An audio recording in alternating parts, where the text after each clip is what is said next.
Hey guys, it's Bean and welcome back to my YouTube channel. So this is my second video and I figured I should talk about something that's pretty important to me. Sorry for the glare, I didn't want to put contacts in. It's pretty important to my everyday life.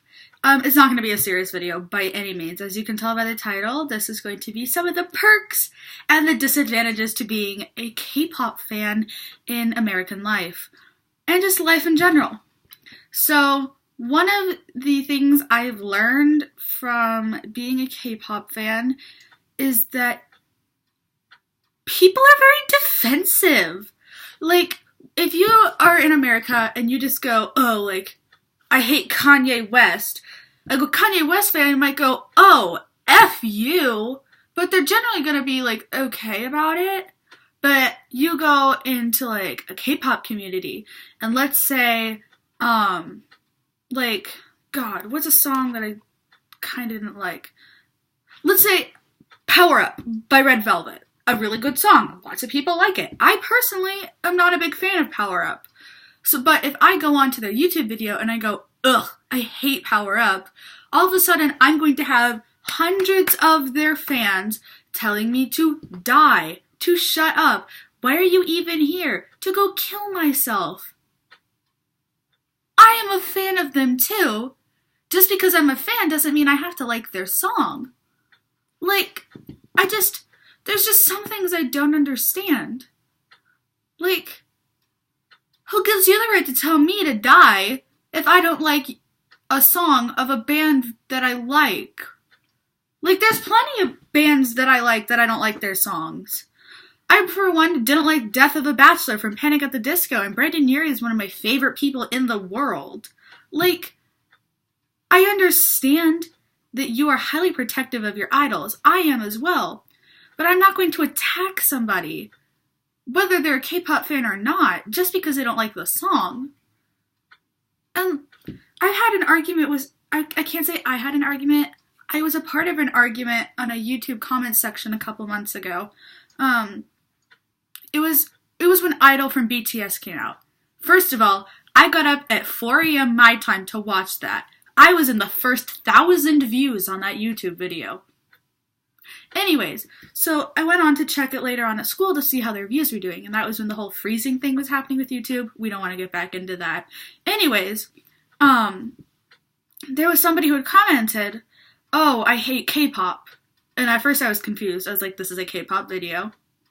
Why'd you click on it? If you didn't want to watch it, don't give it views. But then I noticed that there were armies in the background, or in the comment section, who were commenting some pretty nasty things to this person because of their opinions. And I was kind of shocked because, as somebody who's a part of that fan base, that's all people will talk about is the problematic people. There's a saying, the squeaky wheels get the grease. And that's just saying the people who make the most noise, that cause the most issues, will always get the attention. And that is what happens no matter what, in politics, in school, and apparently in YouTube comment sections. So I asked this person, the person who commented that they hated K-pop, literally my exact words were, I don't entirely understand. If you don't like K-pop, why are you commenting and watching their video? And people, first of all, I had armies start attacking me, even though my profile picture at the time was literally of Jimin from BTS.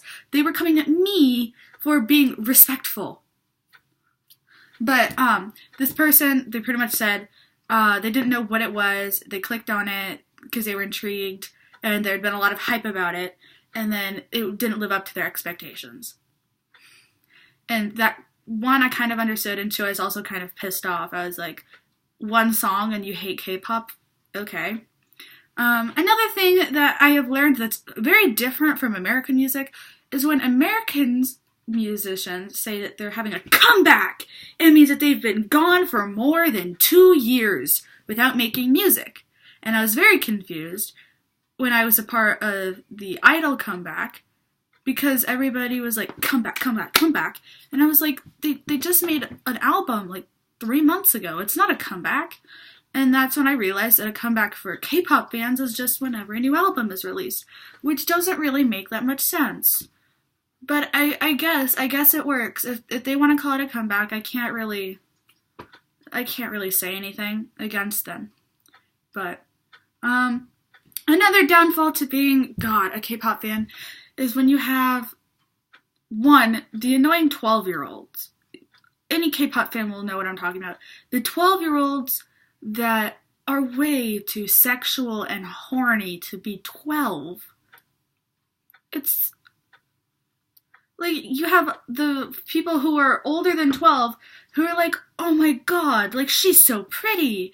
If they're talking about like Lisa from Blackpink, or they'll be talking about like Jackson Wang from GOT7, and they'll be like, oh, like he's really hot, like I like the way he looks. And then you have these nasty ass horny 12-year-olds who are like, handcuff me, daddy, like I want my oppa to F me right now. And I'm like, go back to bed, keep drinking your milk out of your sippy cup, we don't want to hear that. Like, I wasn't 12 that long ago, but one, based on the sheltered life that I lived as a white person in America, I didn't know crap when I was 12. I went into middle school, and I barely knew what being gay meant. And that's not an exaggeration. And then I figured out what it was, and now it's actually, like, really kind of cool. That sounds really weird. I like the way gay people think. That's gonna reflect badly on me in the future. I'm sorry. But like, I lived such a sheltered life. I didn't know what anything meant. I was the first person to say a swear word in my grade, and that was in 5th grade, and I said F you to a teacher. Because she pissed me off. Like, and then we have 12-year-olds who are saying these things that I've never met a 16-year-old that would say them. That's a lie. I have met several never mind. You know what? I don't know what I'm trying to do with this. You know what I mean? They're horrible. I don't like them. And then they try to argue back that they're my oppa, so we can say whatever I want. Honey, he's 27 years old. He's everybody's oppa. Chill out. And here's another thing. When people call them oppa, I personally will use it as a term of respect. If I am talking to somebody, like, I have a few friends at school who came from Korea, who lived in Korea, who do use honorifics. They'll call me Unnie, I'll call them Unnie because maybe they're older than me. But they'll always refer to them as Namjoon Oppa from BTS. And when I'm around them, I will say Namjoon Oppa because he's older than me and it's a term of respect. And for me, I will also say it in everyday life because it's a term of respect. Especially around my Korean friends, because not only is it respectful to Namjoon from BTS, but it is also respectful to them and their culture in which they came from. But what bothers me is when there's people who just use it just to do stupid things. Like, if you're a white person and you're dating a white boy who's older than you, he's not your oppa. Like, it doesn't work like that, because that's not a part of our culture. He's your boyfriend. It doesn't work like that. It's not a part of us. It's not a part of America where we live. So why would you think it's okay to use that in everyday life? Like, I don't understand. And that's when it gets to borderline Korea-boo. Any K-pop fan or fan of just Asia in general will know what a Korea-boo is. It's pretty much anybody who's not Korean who wants to be Korean. So there's tutorials on how to be a Korea-boo, which involves 1, gluing your eyelids so you have a monolid so you can look Asian. This tutorial was given by a Japanese girl who wanted to look Korean. I'm like, honey, you look Korean. Granted, for Koreans, you just have to put, like, the tape thing and, like, whiter makeup, and boom, you look Korean. Nobody's gonna know the difference. I mean, I know kids who didn't even know there's more than one Asia. I'm like, granted, I spend a lot of time watching, like, Korean dramas, and I listen to J-pop and K-pop, and I listen to Chinese music and things. So, like, I can physically tell the difference between an Asian, like, a Japanese person and, like, a Taiwanese person, but you have no. And then these are also the people who will, 1, if in the comment section, they're so easy to spot. They'll be like, oh my god, my oppa is so cute. Oh my god, I love him. My oppa is my oppa. And blah, blah, blah, blah, blah, oppa. Stop. And they're also the people who usually put R's after oppa to make it oppa, because that's supposed to be cute.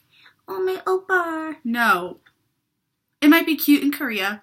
It's kind of sickening here, where you are just so insecure with yourself on a daily basis that you feel the need to change your ethnicity? It doesn't work like that. For all those white girls who will Elmer's glue their eyelids to create monolids and will do the tape, and they'll do... No! No matter how much you try and physically change yourself, you're always gonna be white. You can't change that. Nobody can.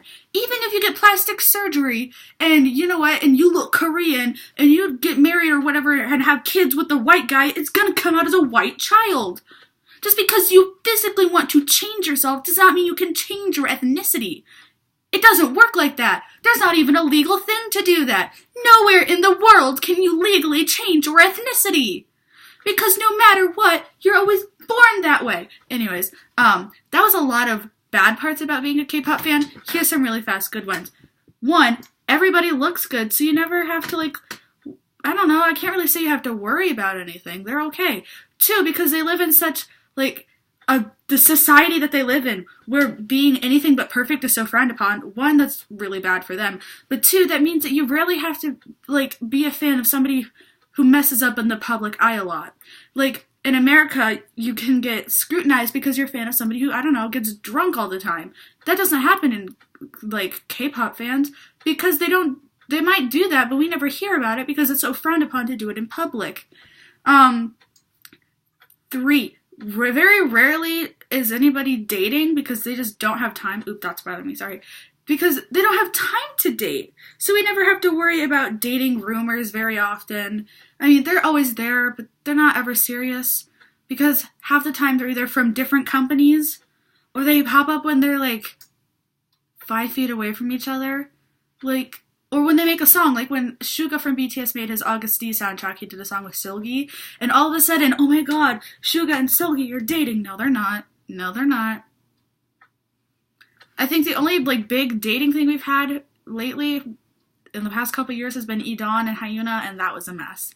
4, the music is amazing. Granted, you don't always know what it's, like, talking about, but there's always those people online who are willing to make the color-coded English lyrics version for your non-Korean eyes. And they also have people with really good voices who will do English covers. They might not be able to rap, but they do a really good job, and I actually enjoyed quite a few of them that I've seen so far. 3, the music videos don't make any sense at all, but that just makes them so much more fun to try and interpret. It's not like, I don't know, I'm not trying to throw Shawn Mendes under the bus because I love him, but his Treat You Better music video was very obviously about he's in love with a girl in an abusive relationship. And then you go to some more, and then they're just very straightforward. They're like cookie cutter style. They're all sad, they're all about love, blah, blah, blah, blah, blah. And then you go to K-pop and you have like Likey, and the song is about liking boys and they're all cute until they cheat on you, and then you have their music video and they're just like dancing in the park and dancing in an alleyway, and oops, she has a camera, and you're just kind of like, what's going on? I wonder, and you just get to sit there and think about it, and it's really, really fun. Another perk is 5, merch is really cool. Granted, it's expensive, but merch is really cool. They go on bigger world tours than a lot of American artists are, because they have more fans over in the Western world and in Europe, because we heavily influence them and they influence us. So they come here a lot. So there's more shows in America than there are American artists in other countries. Yeah, that's about it.